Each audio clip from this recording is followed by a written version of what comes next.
শুধু ভাবিরে কয়টা টেস্ট করাইবেন আর আল্ট্রাসোনোগ্রাম করাইবেন। আচ্ছা ঠিক আছে, আল্ট্রাসাউন্ড করায় ফেলাম। আরে না, এইসবে অনেক টাকা খরচ হয়।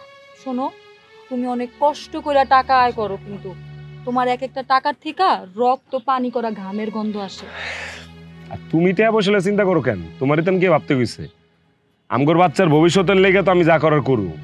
আল্ট্রাসাউন্ড করামো, কোনো সমস্যা নাই। আমগোর বাচ্চা সুস্থ সুন্দর করে পৃথিবীর বুকে আহুক, এটাই আমার চাওয়া পাওয়া। আচ্ছা ভাই, এই যে ভাবির টেস্ট আল্ট্রাসোনোগ্রাম এগুলা কোন ডায়াগনস্টিক সেন্টার থেকে করাইবেন? আরে আশেপাশের কোনো একটাতে করাইলাম, সমস্যা নেই। আরে না না, কি বলেন ভাই, যেখান থেকে করো তো এইসব টেস্ট ভালো হইব না, সুন্দর হইব না। শুনেন, আপনি FM ডায়াগনস্টিক সেন্টার থেকে আল্ট্রাসোনোগ্রাম করাইবেন। ওইখানে সব টেস্ট এত সুন্দর হয়, আর বাচ্চার আল্ট্রাসোনোগ্রাম ঝকঝকে চকচকা হয়। আপনার বাচ্চার পজিশন কি অবস্থা আছে সব দেখতে পাইবেন, বুঝছেন ভাই? আচ্ছা ঠিক আছে, এটাতেই করাম, জান।